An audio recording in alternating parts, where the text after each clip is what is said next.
Wagwan me people, quick thing before we kick off. The views where you hear upon the Father to Father podcast, them strictly for why, the hosts, guests and contributors. Them now represent Catholic Notebook, Spirit Stream Studios, the Diocese, University, or any affiliated groups. You see me? And remember, this podcast are strictly for adult ears, so listen up with discretion.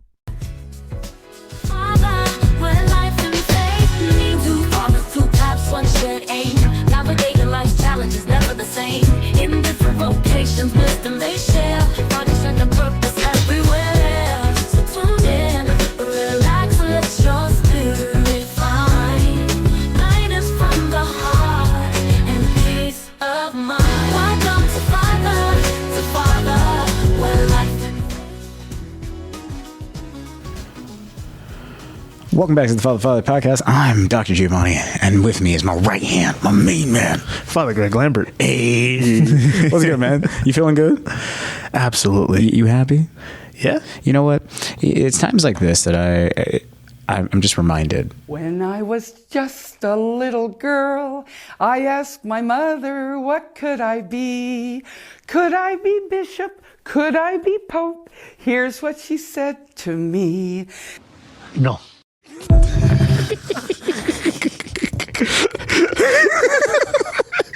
Why? Can I ask why? Is that Papa Francisco saying no? Yeah, it's Papa Francisco. That sounded really familiar. That's Papa Francisco. Papa Francisco's like, no. Hey, man, we gotta start this show off on something fun, right? I guess that sounds like an angry letter at some point. I don't know. I don't know. Hey, it's all factual. Hey, it's all about facts on the show, right? Hey. So welcome to the show, everybody.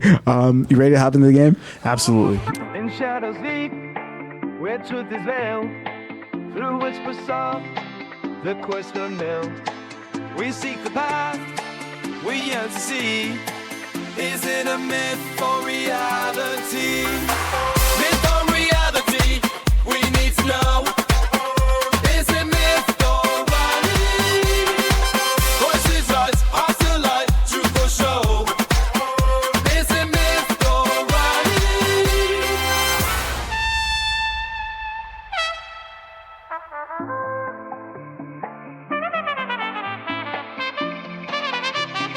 All right, myth or reality, Priest edition. All right, you know the drill. I'll give you a statement. You tell me, and the lovely listeners at home, whether or not it is a myth or reality. Yeah.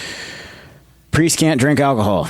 Myth or reality? Myth. I don't think I've seen a rectory once, a priest house without a full bar.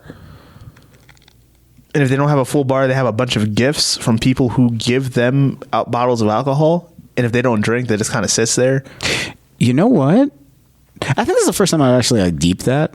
Told you. That's the first time I deeped that. Think about it. Because there was a parish that we went to on an apostolic site. They didn't have a full bar originally. But as soon as the pastor got there, one of the very first things they did was a renovation thing. Mm-hmm. They opened up the concept to the living room, and they installed the full bar. Yep. Now, this is not to say that all priests drink to the point where they need a full bar.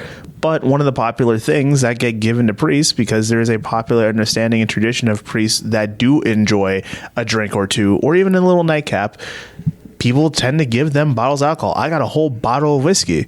Yeah. Because someone knows that I am a whiskey fan. Yeah. But I don't drink alone. Also, if listeners to, if any whiskey company wants to sponsor the Father podcast, hey, Hennessy. Listen, we pulled out an old bottle of Hennessy. It was a 1920s bottles, 3-star Hennessy. It was nice. Hey, listen, if anybody wants to sponsor us, let us know. Hit us up. Anyways, so priest drink. Yeah, priest drink. Cool. Alrighty, next one. Responsible. Yeah, drink responsibly. Priests aren't allowed to have close friends. False. Myth. Oh my goodness.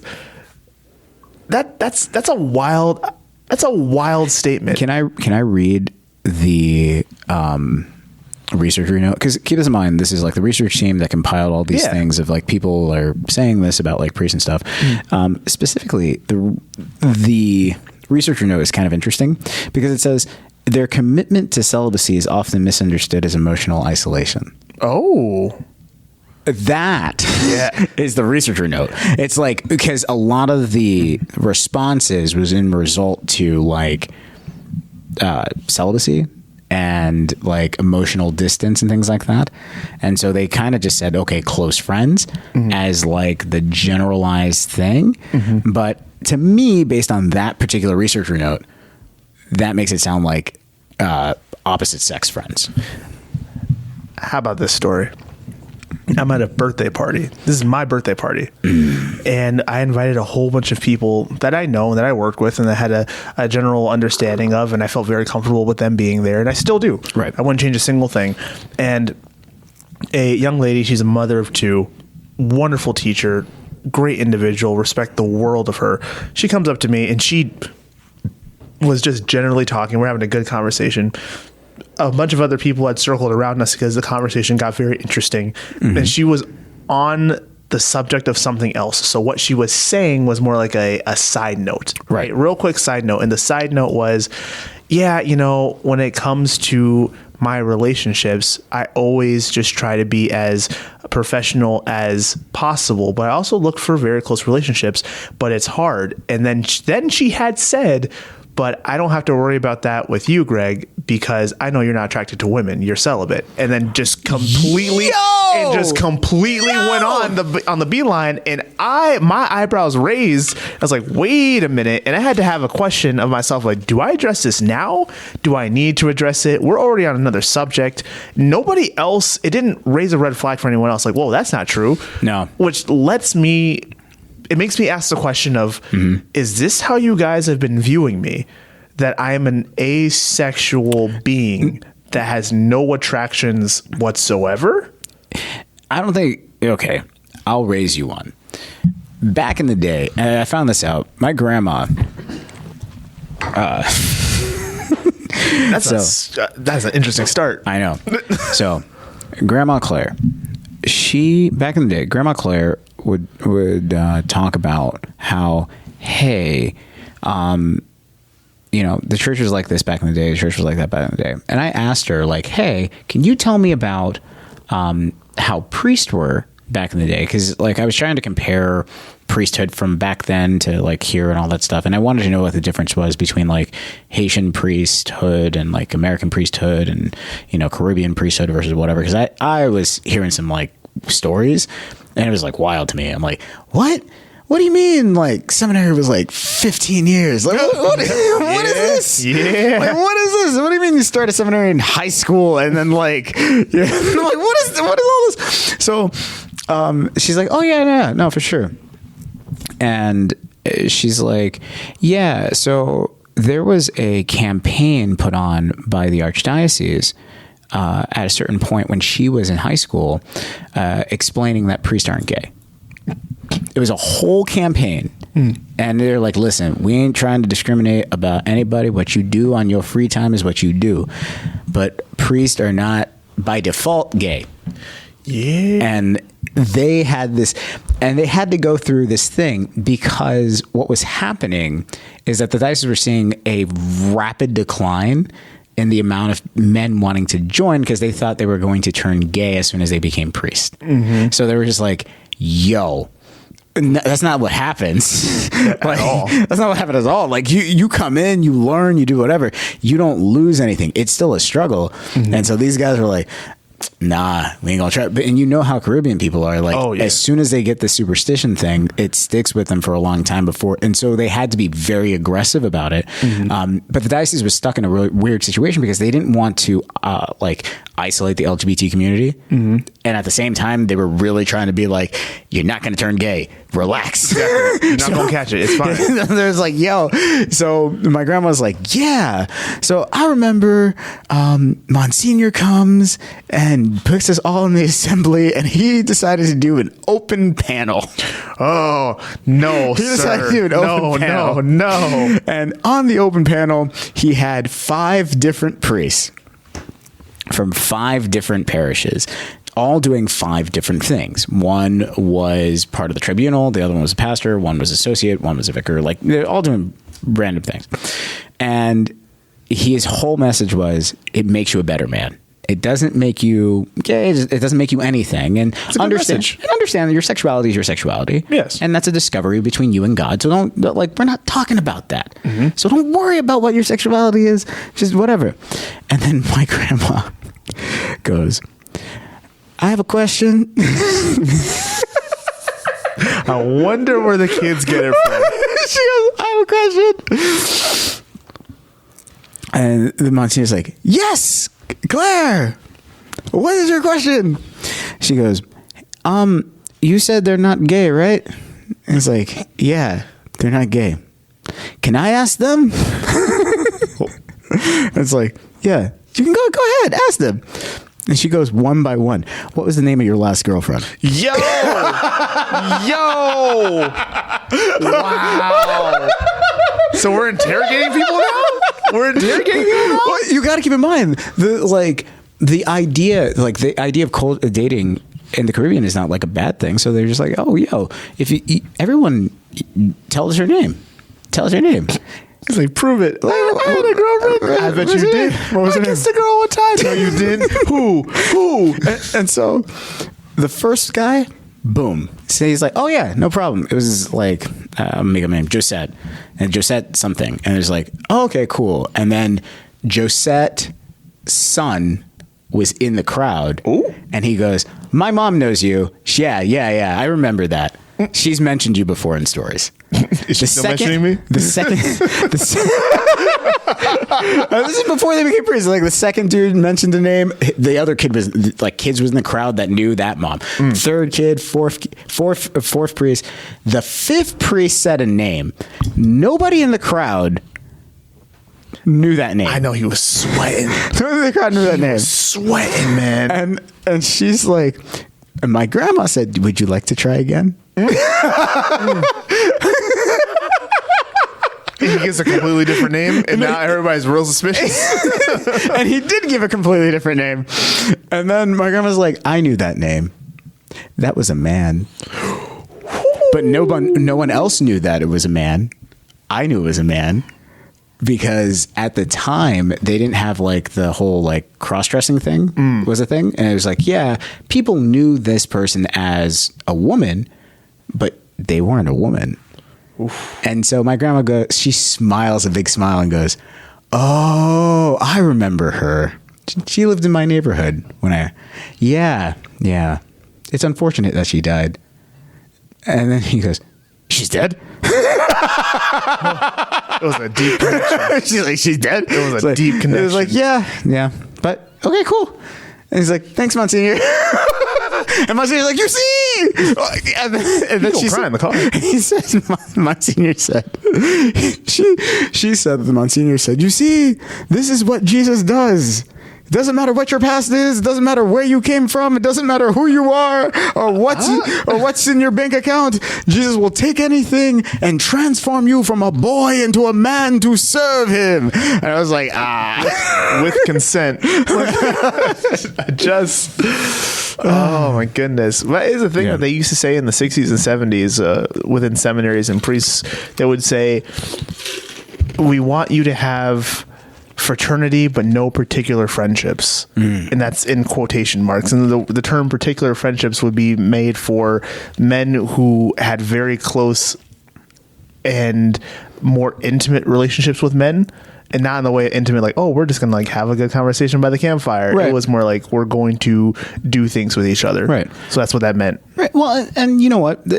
For as many people who like rail against the Catholic Church about like their stance on LGBT stuff, like they forget the Catholic Church was the biggest proponent to like providing harbor and safety to LGBT people in communities, providing like cover for LGBT people during times of persecution in communities where they didn't have to. Yes. And so like they would bring them into monasteries, bring them into these places and say like, hey, come here, be part of us, and just, you'll be safe. As long as you're within our borders, we can protect you.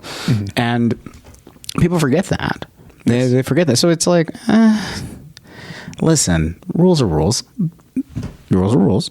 But it's not like we didn't accept people or didn't like treat them as human beings. We, Of course. baseline, the Catholic Church is always, universal church and big C church has always treated people, regardless of sexuality, as human beings. I just thought it was fascinating that like they had a whole campaign against like, hey, yo.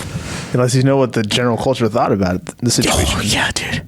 It was a big thing. It wasn't until like the early 80s that they finally started to see a change. Which is wild because the 80s in New York City, like between that and the HIV virus, like there was a lot going on with the idea of the LGBTQ community. Cheers. Okay, so can you have close friends? Can you have close female friends? Let me ask the question. Are you allowed to have close female friends? Yeah, but you also have to, if you're going to have a close female friend, you have to understand who you are, right, and what you can and can't do, right. Like, if you're gonna have a close female friend as a priest, I'm not saying, oh, it's gonna be dangerous, you're gonna be tempted. You need to understand who you are as a man and know where you can go and where you can't go, and what you can handle, what you can't handle. Right. Don't put yourself in a position and try and stretch it and think that you're gonna go ahead and presume on your own celibacy, because there are gonna be some people out there in this world who are not gonna care what clothes you're wearing or that you have a collar on. You have to understand what you can and cannot handle. If you can't handle it, then don't do it, because you can actually hurt somebody. Right. No, for sure. For sure. And I mean, like, I've seen this in practice. Yeah. Where, like, you know, you and your sister-in-law, very close. Very close. Very close. Love Brittany to death. But, like, you would go out to eat with Brittany. Oh, yeah. At, like, 6 o'clock. I wouldn't think twice of it. But you're not going to take a random parishioner out. Nope. By yourself. Nope. At 6 o'clock to Nope. go eat dinner. Like, it's not going to be. I don't care how long we've been together. Absolutely not. Yeah. So, like you're saying, boundaries. Set rules for yourself. Set boundaries for yourself. Get home at 9 o'clock. Like that. Those types of things. Like the nuns. Like the nuns. And nuns had it right. All right. White flags. Next question for you. Tell me, is it myth or reality? Priests are only interested in money. There are some that are, but it's a myth. No. Our priests only interested in money. Listen, if my church just got a renovation for bathrooms and it only has one stall and one toilet, but it cost us $100,000 to do this bathroom. That's a real quote, by the way. Yeah, I know. Well, let's look at it this way, because it's a myth, but let's look at it this way. Mm-hmm. If you're going to mass, say, one time a week, right? Right. You're not going to see the priest as many times as the person who's going to daily mass. Correct? That's true. All right. So 7 times going to mass in 1 week, you're going to hear that priest talk about lots of things in that homily. Right. About his past, about things he likes to do, about not just the gospel, but the gospel within the gospel. You're going to hear lots and lots of things. If you go to mass 1 time a week or even 1 time a month, and the one time you hear that, you see the capital campaigns going on, oh, he's always asking for money. He's always asking for money. He's asking for lots of things. Right. But he is the sole owner of that household, basically. Right. Right. He's the CEO of the parish. Right. So it's his job to upkeep the building, the things that you don't even have to think about. You don't have to think about tuck pointing. Yeah. You just got to go to mass for an hour. Right. You don't got to think about how that baptismal fund's getting paid. You don't got to think about the debt ceiling and how we're going to bring down the debt, because contrary to popular belief, keeping debt in a building is not a good idea. It doesn't help you on your taxes. You need to pay off the debt. So how are you going to do that? Like, these are the things that your priest is staying up at night trying to think about. On top of that, we're losing parishioners.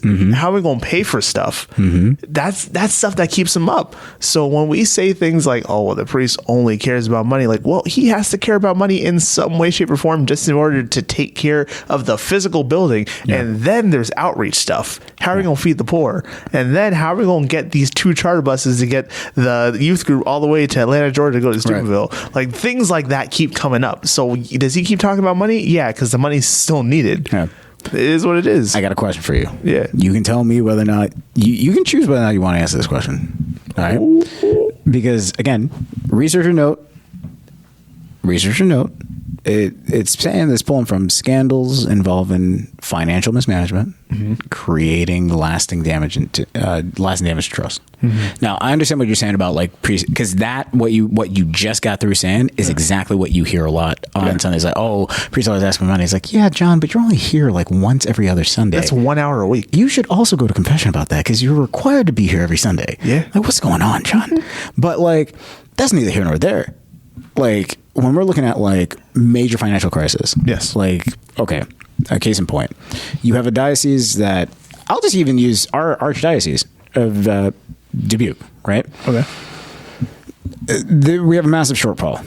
Yes. There's like a massive shortfall right now. It's a publicly known thing that there's a massive shortfall. I think like millions of dollars, like what, $10-15 million or something like that. I don't know. I don't know. Like 12 to 15. Like 12, 15 or something like that. So it's like 12, 15 million.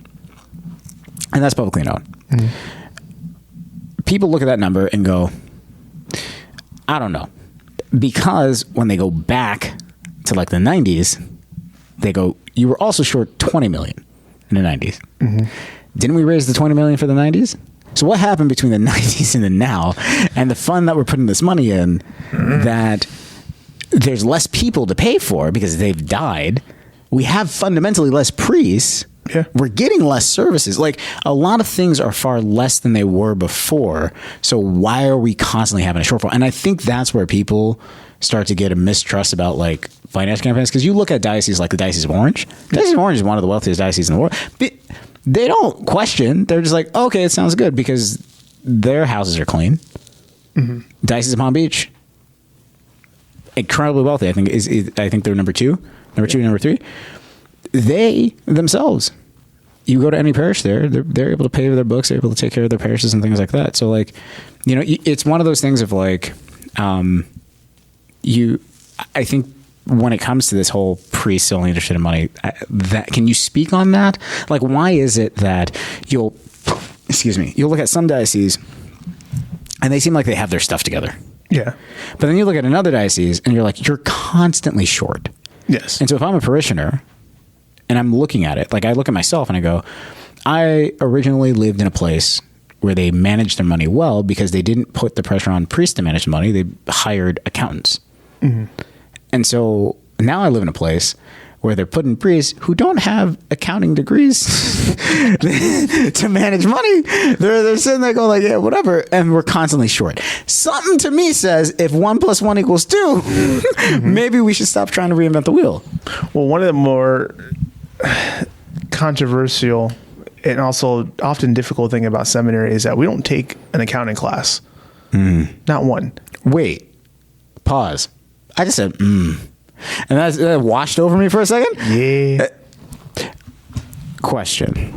I'm just going to ask you this. Just tell me yes or no. You don't have to elaborate. All right. You don't got to elaborate. Pastoral planning. Yeah. In terms of like running a parish. Yes. Do you take a class on that? What do you mean by... So do you take a class that literally goes through the process of this is how you run a parish? No.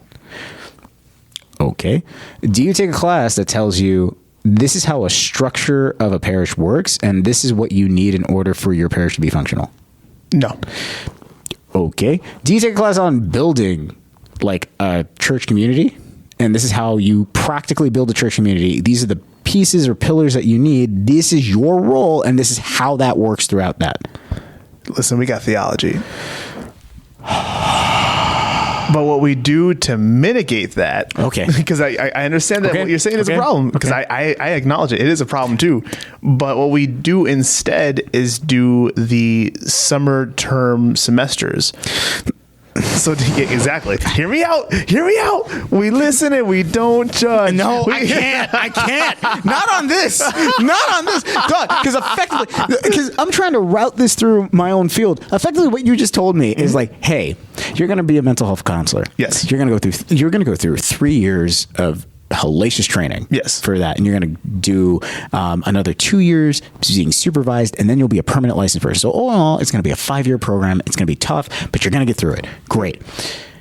And then when you're on your own, you were never taught how to diagnose. You were never taught how to set up a counseling session. You were never taught about the therapeutic process. You were never taught how the mind actually works at the end of the day as it relations to like how you push and pull from people and what structures and frameworks look like.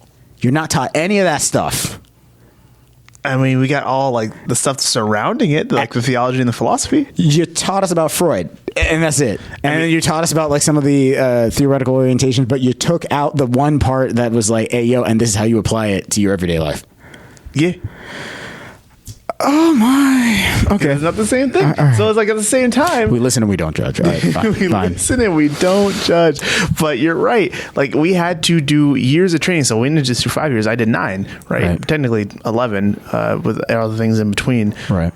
But the stuff that happens during the summer, when you go to these parishes for the summer and you stay there and you're watching the pastor and you're taking part in the pastoral council. So you've lived years and years and years of parish life in all different types of settings all over the country. But I know a lot of dioceses that don't do that, though. That's also true. There are dioceses, and I'm not going to name them. There are dioceses that do not allow their seminarians to actually go to parishes because priests don't want seminarians there because they would have to take care of them. That's also true.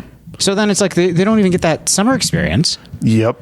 And it's like, okay, fine. they're not getting prepared that way. I know a diocese that does not let their seminarians do pastoral work outside of their diocese.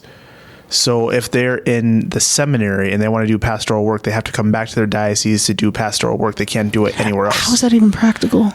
It's not, because if you ever have to leave your diocese for any reason, like you have to go to Rome or you have to get outsourced somewhere else, or you get some kind of side or special type of ministry that requires you to live outside of your diocese, you only know how you were formed in your diocese as if that is the only right way to do something. That's insane. That blows my mind to me. That's insane to me. That is literally insane to me. Yeah, it is. But that decision comes from the top. Like that's not is this a personal preference? It's a personal preference of whoever's at the top who makes that decision. And it's unfortunate, but there's literally nothing that other people can do about it. So then when you get back to the thing where it's just like, yo, priests are only interested in money, like, I would say no. Okay. We're not only interested in money, but Okay. it's necessary that we are. okay. So it's not really like an interest in money, but you also have to have like this mindset where you're like, well, I have to know about it and I have to know something. Yes. And I have to be good at it somewhat just so I can like keep these parishes afloat. I still hate asking people for money. I never liked asking my parents for money. Yeah. And to this day, I still don't like asking people for money or doing fundraisers. But what I will do is say, hey, this is how much we need. This is how much we're short. This is how much we need in order to get the job done. This is how much we need in order to do the job and make sure that it's worthy for you guys. So last question, because because on this, I have tons of questions. They're just thinking about it. But then how do you so as a parish community, or even as a diocesan community, like if you're looking at it and you're constantly seeing your diocese fall short and there's no good explanation and you're not getting a good explanation from your bishop or anything like that, like what recourse do you have? Because then it's like, I'm just not going to give you any money. But if I do that, then I run the risk that the parish is going to close, and that is negative for me because I don't have more opportunities to go to mass or more access to the sacrament. So it's like I feel like I'm stuck between a rock and a hard place. So what do I do?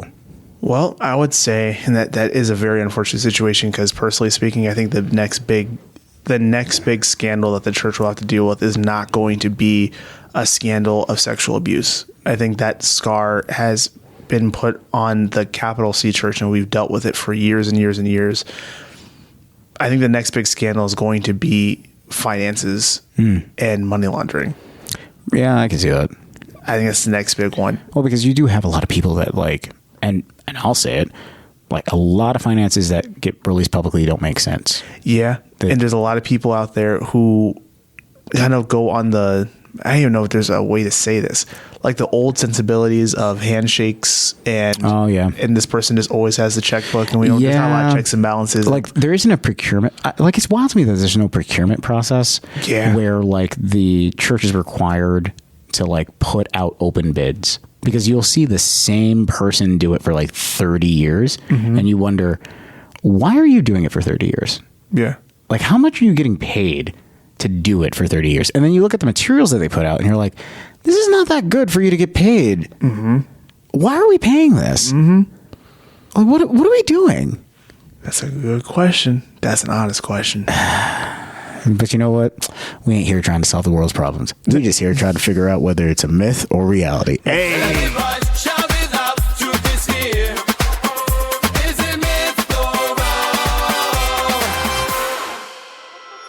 shadows deep, where truth is veiled, through whispers soft, the question knelt. We seek the path, we yearn to see. Is it a myth or reality?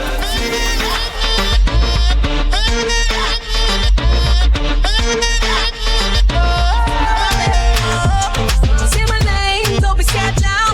Let's talk about it. Don't hold back, put it all out. I wanna know what's on your mind. You can't keep playing with the time. Let's talk about it. We don't talk it all the night.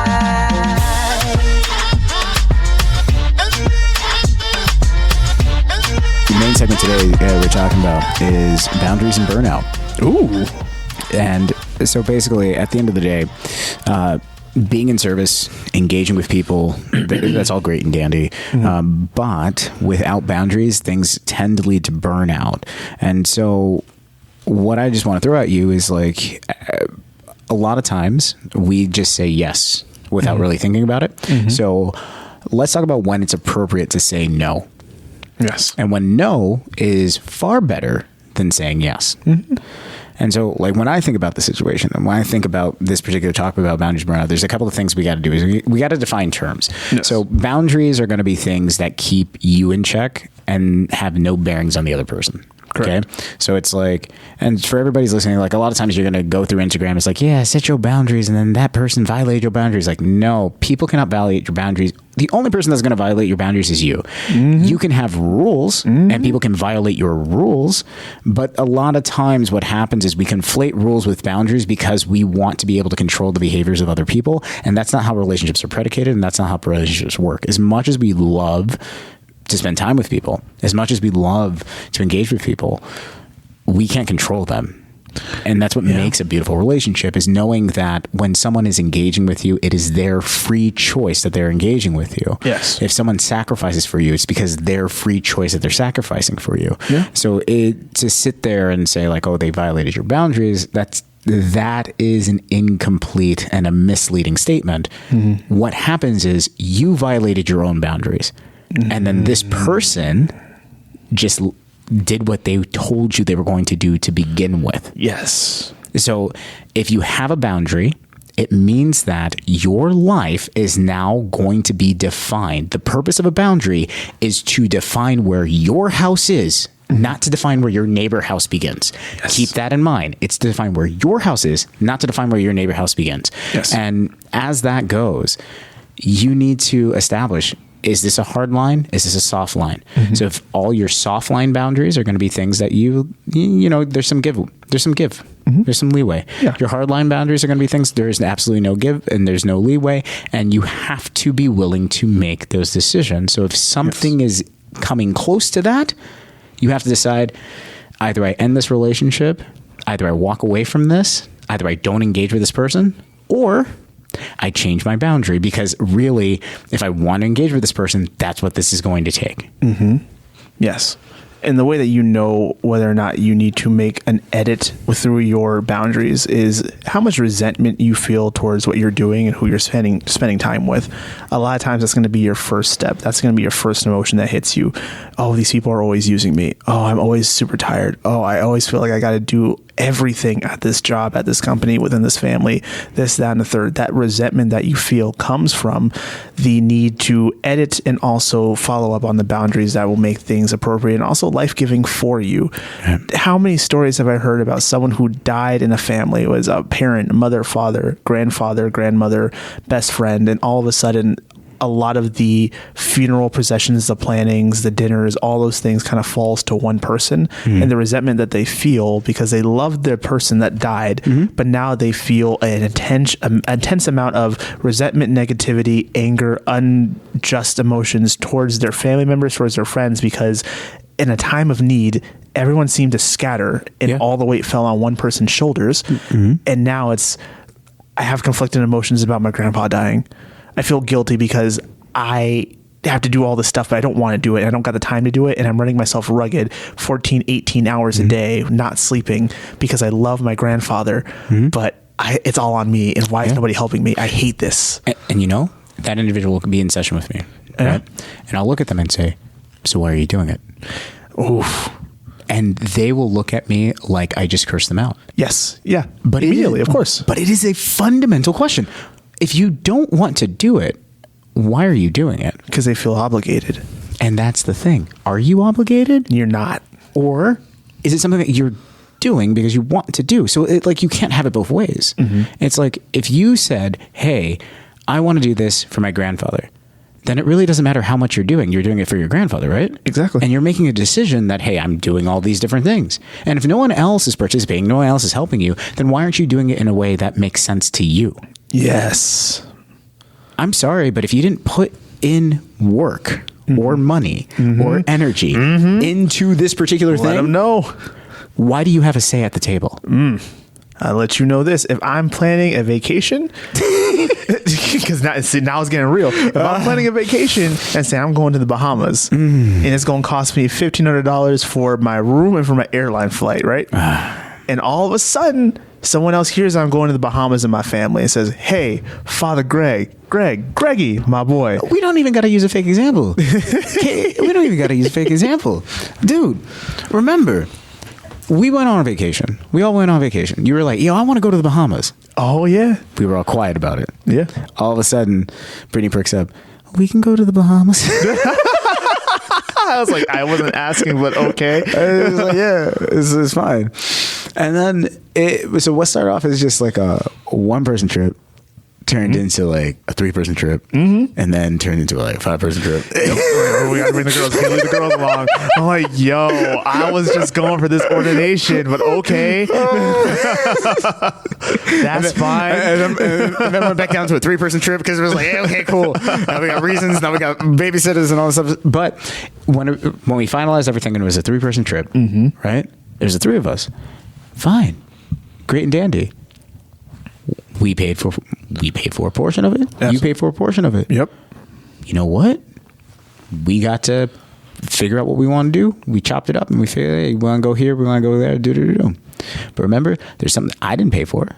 You know what I didn't pay for? I didn't pay for the flight upgrade. You paid for the flight upgrade. Right? Because after you got clowned about flying basic economy, about flying business, which is what I can afford because I'm a man of the cloth. What do you want from me? You see, like my wife's a travel agent on the side. So she is a travel agent, but so he was flying basic economy and did not let him hear the last of it. Yes. And so in our family, you know, it's one of those things where we hold you to a standard. I'll tell you this: the last flight I took, I flew first class for the first time in my life, and took a photo and sent it to them saying, "I am not flying basic economy." If you are here flying basic economy, that's good. You sound like Shawn Michaels. Yeah, that's a wild story. I actually did sit next to Shawn Michaels on the way home, which was incredible. And I was like, "Oh my gosh, it's Shawn Michaels! Oh my gosh, it's Shawn Michaels!" It's heartbreaking. It's heartbreaking. With the fireworks and everything, like I was so excited. I was a big wrestling fan growing up. I kind of still am. And so I'm like, hey, Mr. Michaels, I don't even know if that's your really last name. I don't think it is your real last name, but I was like, Mr. Michaels, I'm just a huge fan. I grew up watching you. Is it okay if I take a picture with you? It's the first time I ever felt like a real fan. I felt like a little boy. Yeah, but you had your clerics on. I did. So he was just kind of like, he's not gonna say no. yeah, let's do it. Fool going to Vegas. I'm like, he's probably about to go gamble. I don't really know. I was like, I don't know. No, that's your business. But like, so you upgraded your flight. We didn't upgrade the flight, right? And it was like, okay, whatever. And then like on the trip, there were excursions that you paid for the whole family. Yes. And you're like, yeah, we just gonna do it. I couldn't say anything about the excursions because I did not pay for the excursions. It wasn't my money that paid for the excursions. On the flip side of it, when we went out and we were gallivanting on the actual island, we met some priests and all that stuff. Oh yeah, hanging out. I paid for a couple of things. Yep. I did not hear anything from you. Nope.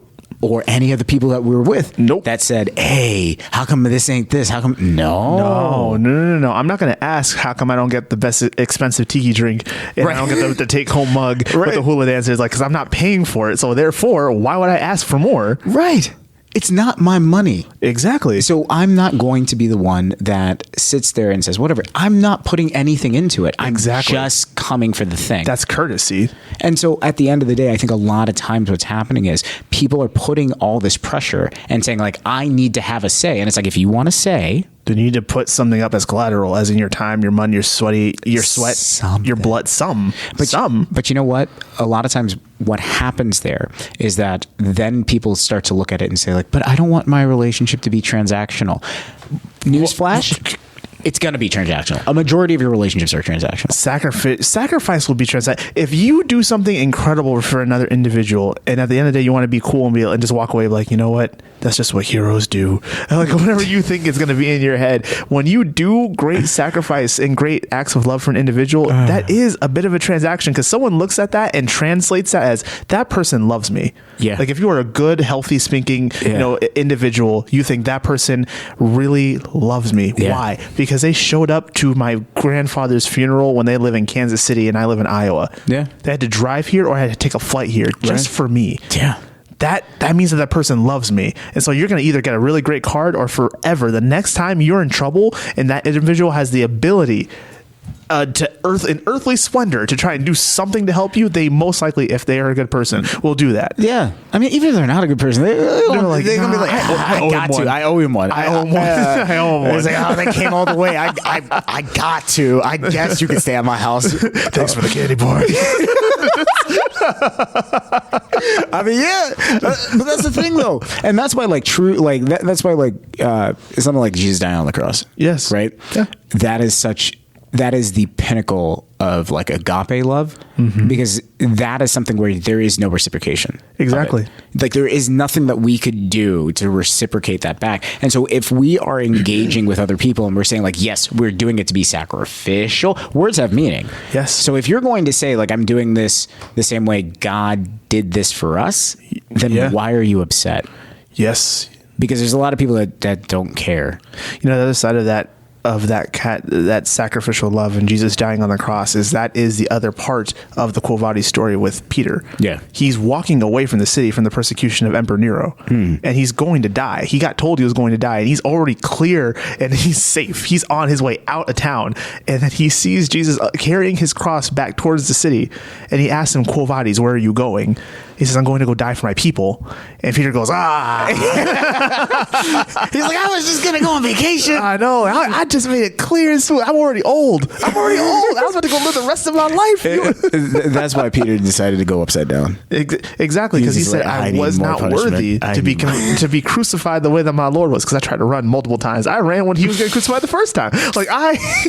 You know what? That's why you got to be like John. That's what my life goals be. I'm trying to be like John. You're just trying to die in exile and not end up getting murdered? I mean, that's it. He's like, what else is there? What else is there? What else is there? Like, why? I'm trying to be a saint. Hey, that's a good aspiration. This sounds like good luck with that. No. Here's my problem though, because there's not a lot of married saints. There's a few. Name them. I don't remember the name exactly. Of the icon. I saw an icon once. Yeah, you saw an icon once. You have Anne and Joachim, right? Yeah, of course. That get nominated as a saint. Saint. We don't know a lot about Anne and Joachim. Jameson. I mean, not James. James and who? John and Mary? Joseph and Mary? Joseph and Mary. They're both celibate. And they basically were like, you have a priest and a nun that kind of lived together. Yeah. It's not really the same thing. I mean, they never did anything with each other. Wait, so are you saying that it's hard to have a couple? I'm saying you can't have non-medical insomnia with somebody and also like end up in the pantheon. Like I don't see that happening. Why? If God created that as well, that's also good, is it not? Okay, sir. This is clearly being said for someone who hasn't had non-medical insomnia. I'm just saying, we need to put that on a t-shirt. Yo, I'm just looking for some non-medical insomnia. No, because here's the thing. And I'm not saying that married people can't be saints. That's not what I'm saying. I'm just saying it's just a lot harder because you have a lot more distractions in play. Because when you have kids, when you have you're like, so as a husband, my time that I can spend in prayer is going to be very limited. Whereas your time as a priest, a single man, is going to be far greater that you can spend in prayer. Yes. If you need time and you're like, hey, I am not in a good place, I need to go pray, you can do that. I can do that within reason. I can't do that all the time. Okay. And so because of that, there are far more barriers in place. And this is why we don't see a lot more married saints out there. And we don't have a lot of concrete examples. And the examples that we do have, typically it was like, yeah, they were married, but they got their marriage annulled, and then one became a priest and the other became a nun. And then, you know, after the kids got through, I'm like, it's like, usually that's what happened. I mean, if you want to, you can be the first. Amongst the first. You can change that narrative if you want. Yeah. And so is anybody else who's listening to this. I'm talking to you too. Yeah. Directly. You know what? I'm swayed. I'm swayed. No, That's all it took? Well, because like I'm thinking about it, we've had these conversations before. Oh yes, of course. And you know, it is something where like I look at it and I go, like, striving for sainthood has always been something where I've been of two minds, because I've always believed saints to be people that are set apart from the population and not something that you can attain per se. Like you are chosen to be a saint rather than like you develop into a saint. That's always been my like thought process. Yeah. Just simply because I'm like,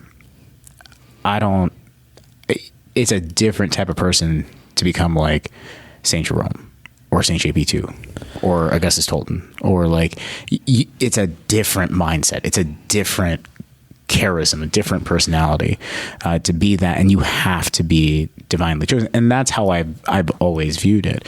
Our conversations that we've had kind of softened me to the idea of like, well, no, maybe it could be cultivated in a very tangible way. And the example that you've consistently used is JB2 of like, look at his life. It is as normal of a life as you're going to see. And so, well, in a way of like his manner of relating to people, he had a very hard life, but but that's what I mean though. It's not something where his life isn't something where I'm sitting there going like, yeah, he came from the lap of luxury, like St. Francis of Assisi, and then like gave up his wealth and then went into the woods, and then people just was giving him money constantly to take care of him and all his followers. Like that's not the situation he found himself in. He lived in poverty. He had Soviet Russia. His story is realistic. Yeah. And we have so much documentation, and it was someone that we grew up with, and we got to watch him change and grow and adapt and become into the saintly figure that we know now. And that example is something that really does change my mentality. And so I'm like, yeah, you know, that is that. And mainly I just think I'm not worthy of it. So I'm just like, I can't bring myself to that level. And so I'm just like, yeah, no, those guys are better than me. Well, that's another conversation entirely. Yeah. And one of these days we got to have that conversation full. Oh, for sure. Yeah, of worthiness.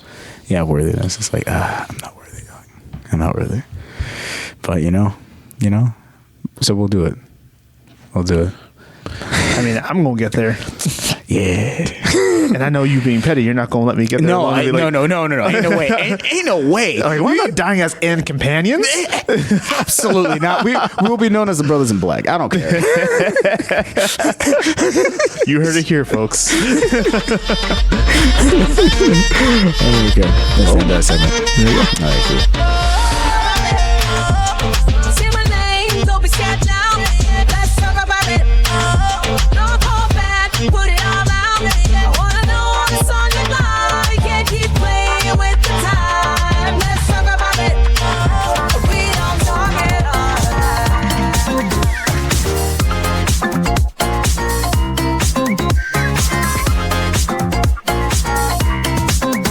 Hey, tell me, baby, what's the word on the street?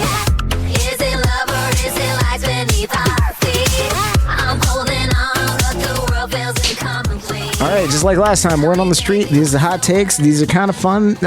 These are a little bit spicy. A little bit spicy. I think the first time we did hot takes, they weren't as spicy. They were pretty like benign, but these were a little bit more spicy. It depends. Okay. But Hear Me Out was more spicier than the hot take was. Hear me out. It got hot. It got heated. It did get heated. Ready? Here's your hot take. If we donate for 50 seminarians and only 10 become priests, we should get a refund for the other 40. Yo. Don't promise what you can't deliver. Wow. The explanation is parishioners often donate under the impression that they're funding the future priests and not failed vocations. Transparency about priests, about seminarian retention rates and how funds are allocated could build trust and prevent frustration over perceived broken promises. If church communities can't guarantee numbers, if church communities can't guarantee numbers, they can guarantee accountability, which I think is fair. The explanation is what saved it for me. So I'm going to say 100% agree. I 100% agree. I'm going to 100% disagree. What? No. If we raised money for, like, Doug, this is what I'm talking about. If we raised money for 50 guys to go in, I get not all the guys are going to make it through. Yeah. But ain't no reason we should only get 10. Why did only 10 make it through?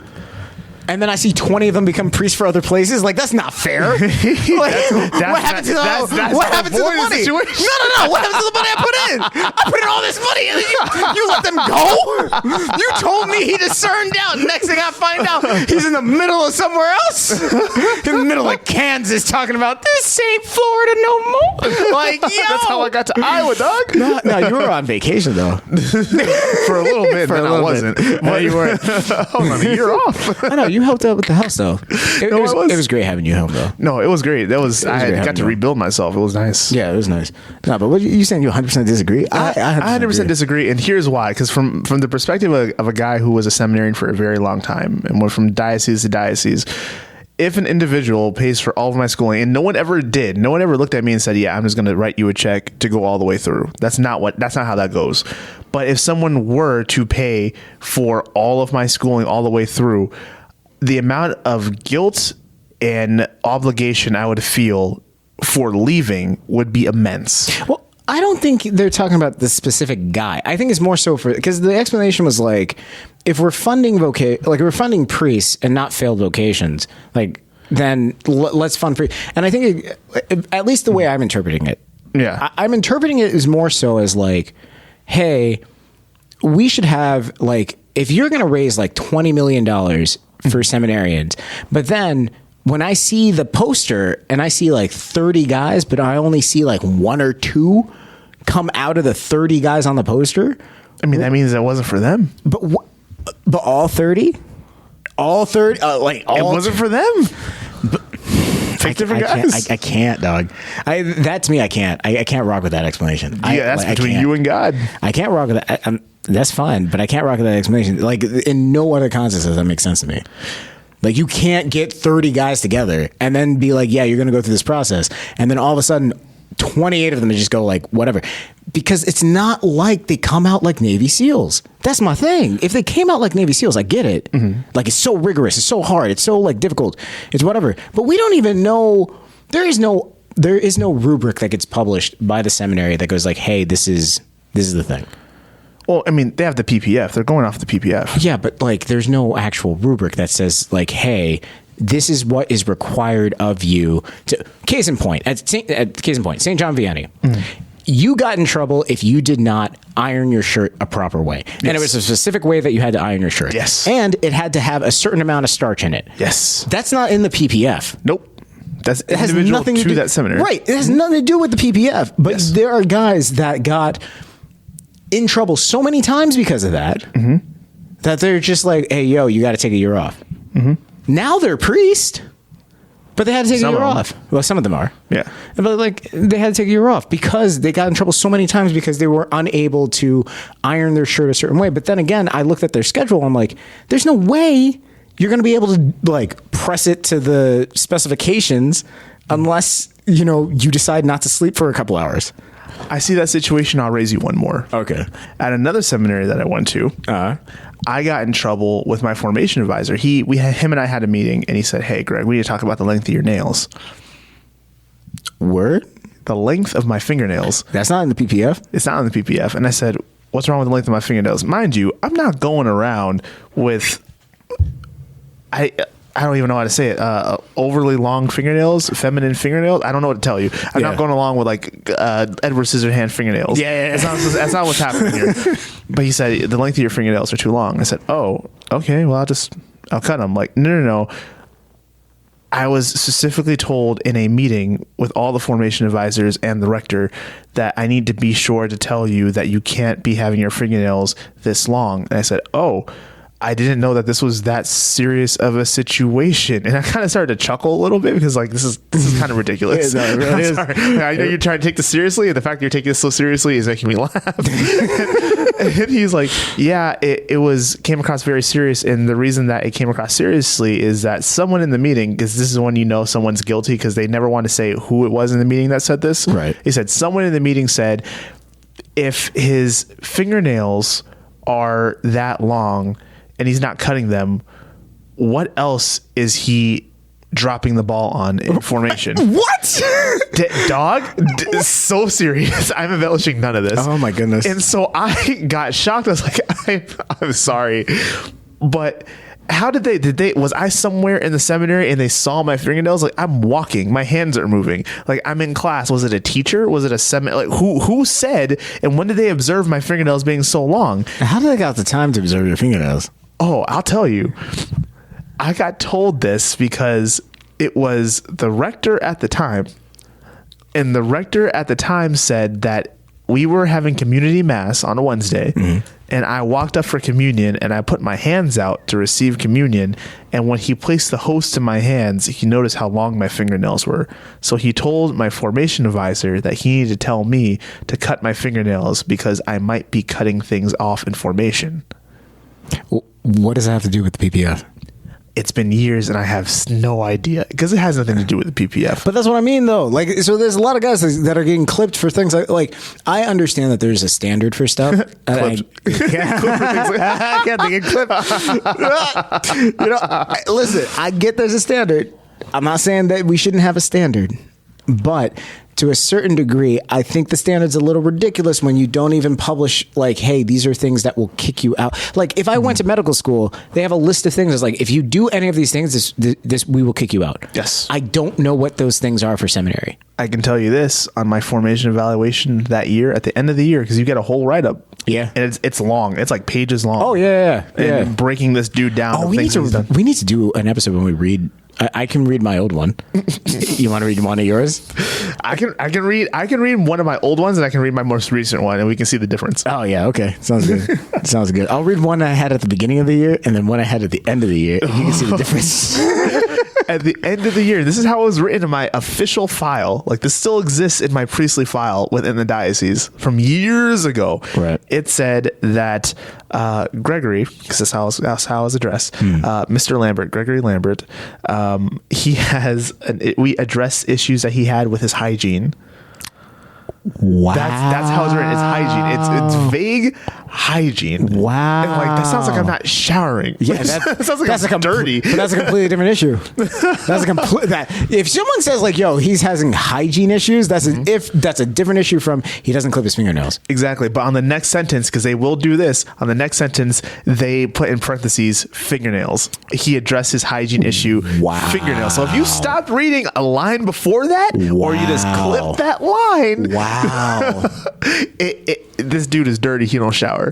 He don't wear deodorant. That's dirty. But you see, hey, listen, this is why I feel like they should release their list and be like, "Yo, this is the reasons why you get kicked out of seminary," and keep it consistent. Mm-hmm. Keep it consistent. It doesn't matter if it's like a situation where you don't want to embarrass the individual, like this was a scandalous situation. Well, there should be an identifying marker for that as well. Like, well, hey, yeah, or not even like, because even if you don't want to, like, because I can see that getting out of hand too. Exactly. You'd be like, yeah, right, like, oh, they got this situation F, which is like this guy had a girlfriend. Yeah, like scandalous, and it's like scandalous. Like, what's scandalous? Because then you get into the question of like, oh, we can go. I can go what scandalous. Right. I understand what that is. Right.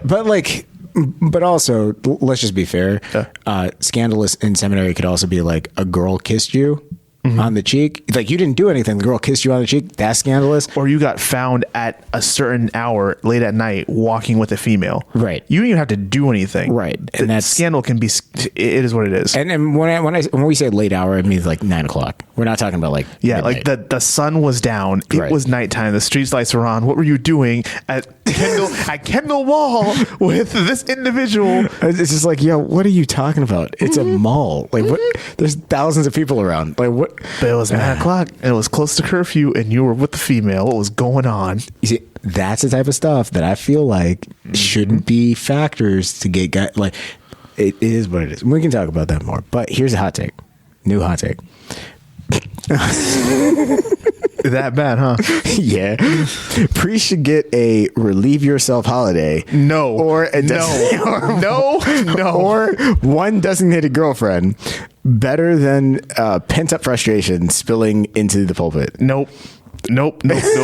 Also, if there's pent up, I'm sorry, I'm gonna go off. Just let me get to like what the explanation is. The explanation says the celibacy rule, while spiritual intent, often leads to emotional isolation and burnout, allowing priests an outlet for healthy human connection, whether through designated breaks or revisiting the celibacy rule, could foster better mental health and more effective ministry. A balanced priest is a better priest. That's the explanation that they gave for the hot take. 100% no. 100% no. And I'm gonna tell you exactly 100% no why. Like, let's square this circle for me. Okay. I got you. How are we going to consistently say that the sacrament of holy matrimony is blessed and beautiful? Do you want me to actually do the mental gymnastics, or is that a rhetorical question? Because I can do the mental gymnastics for you. Oh, no, I can too, but that's not the point of this. I can too, because I've heard this before. I hear confessions. I do spiritual direction. I know the mental gymnastics.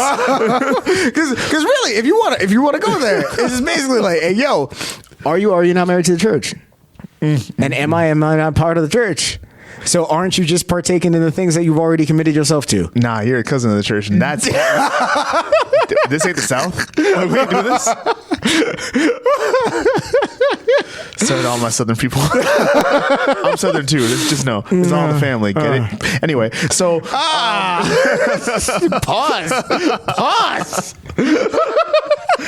How are we going to consistently say that a sacrament is holy? Like holy matrimony is a sacrament and it's beautiful and it's something that's respected. Right. And also holy orders is beautiful and it's something that's loved and respected. Mm-hmm. But I need a break from one sacrament to partake in another. You don't. Because I'm breaking my sacrament. Can I revise this hot take? Let me revise this. I gave you an answer. That was a question that was asked. No. The answer. You raise a good point, and because you raised that good point, I want to revise the hot take. Okay. Because I feel like this hot take could actually be good if it a good hot take or a good situation. No, this could be a better hot take if it was rephrased to take into account what you just said. Okay. So like, instead of like, a relieve yourself holiday, that's a little much. Yeah, like the Mormons. Like we're not doing this. That's not going to solve anything. This is going to make you more frustrated because you're going to come back from your holiday and be like, Esperanza. Esmeralda. Now I'm sitting here in this pastoral council meeting just dying. Now you're sitting there, there she is. Like just singing. My heart is torn. Like, no. If I'm going to revise this hot take, I would much rather it be like, it's possible, like, priests should be allowed to have a, like, I don't even know what to call it. Call it what you want. Like, just be careful what you call it. No, I know. But it's like, it's not even like, I need you to help me out here. Because it's not like, because I'm not saying like I'm not calling it a partner. It's not anything like that. It's not anything to the point in which you're like blurring the lines. It's basically like this designated person or like a person that they have identified that they have a relationship with that's purely platonic. And you're like, hey, this is my person. It's okay. We're not doing anything untoward, and it should be accepted. Like it's not like a weird thing. Like they're not gonna be out like morally non-monogamous. Is that what we talked about at some point? No. Ethically non-monogamous. Ethically non-monogamous? No. It's not an ethically non-monogamous thing. Morally non-monogamous? No.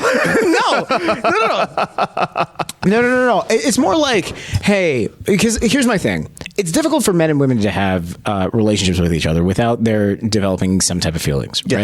Yes. So there's it's not to say that it's not possible, but it is to say that it's difficult. Mm-hmm. And so like that being said, I think to a certain degree, if you have developed that type of relationship where both of you are purely platonic, that does mean you do have some firm rules in place. Like, hey, we're not going to spend time here together. We're not going to do this together. We're not going to do that together. Those things are in place.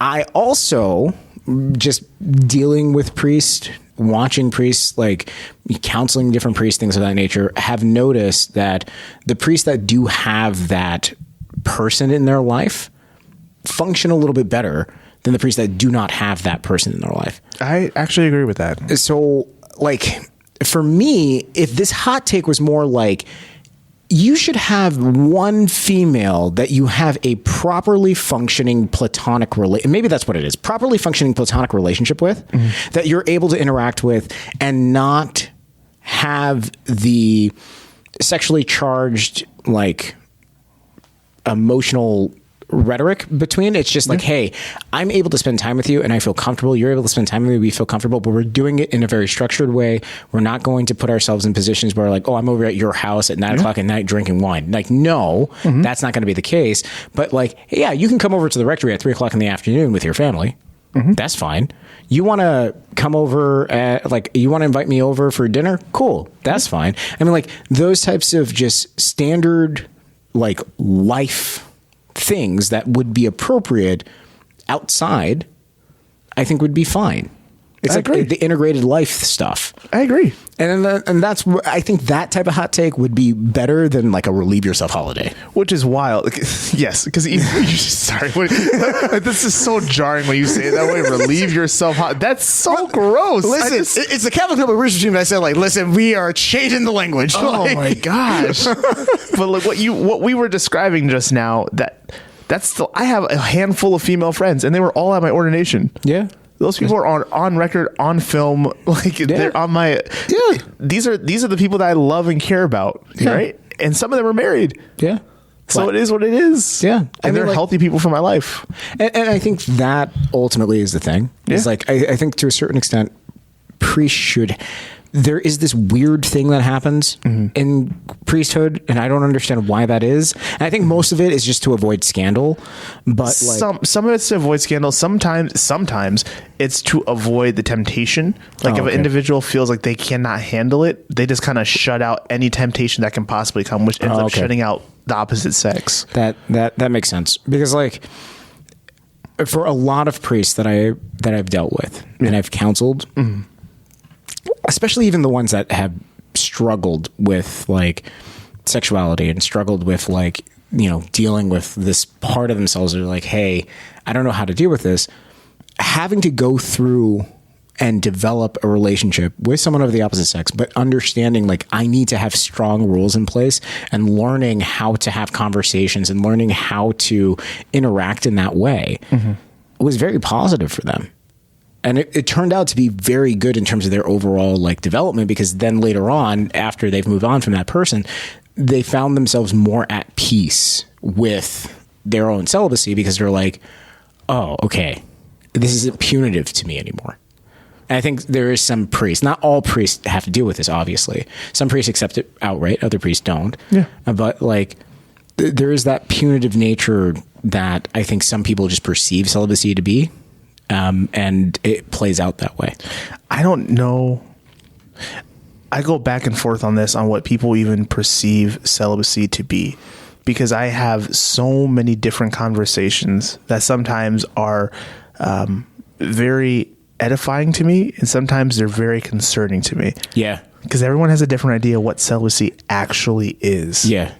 Yeah. Well, that changes how you see the priest too. Well, for the most part, I think like it depends on the state of the individual. So like Yeah. for the person that you're talking to, if they themselves are content in their life, then celibacy is something that is sacred to the person that is engaging in it. If they are not content in their life, then celibacy is a comma, a brief pause before they then have an opportunity to engage in the thing that they want to engage in with you. And I think that ultimately is dependent on that individual. And that's what makes it difficult, because even if you are very clear, like this is what it is, people are like, yeah, no, I get it. And you're like, I don't think you do. I don't think you do. I don't think you do. I don't think you do. Because you're not behaving any differently. And you're getting more and more upset after I keep telling you, no, I'm not going to engage in that. No, I'm not going to do that. Exactly. So it's like, Or why are you being so prudish? Why are you doing this? Like, no.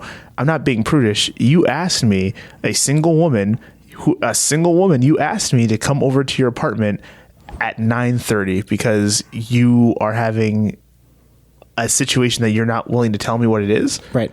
That sounds like a trap. But I mean, like, I wouldn't do that as a married man. Exactly. Or I wouldn't even do that as a single guy. And so why would I do that as a man who is celibate, who's married to the church? Right. It's the same rule. Right. And that's the mentality though. If like the difference response from a guy wouldn't be any different Yeah, it in that really type of wouldn't. situation. Like a majority of men would not go over unless you're engaging in something that you're just like, yeah, we agreed to this ahead of time. Yeah. Like I'm going over there and I know what we're going to do. Exactly. Like, you know, like you walk in there and she's Marshawn like, Lynch, you know why I'm here. You know why I'm here. You know why I'm here. You know why I'm here. Well, we got 2 hot takes. It's stirring up some pretty good discussions, man. No, I That's think pretty good. Yeah, that's the episode today, man. How you feel? Your chest untight? It's getting there. It's getting there. Hey, for all of us at Father the Father and Spirit Chain Studios, and the Catholic Notebook family as a whole, hey, thank you so much for listening to us. 5 stars, please. 5 stars. I can't do this. My heart can't do it. I'll take any stars. No, 5. No, 5. But remember, we love you. You're very special. Go forth and bear good fruit. Hey. That's good. Welcome to Father, where life and faith meet. Father to Father is a production of Spirit Stream Studios. All rights reserved.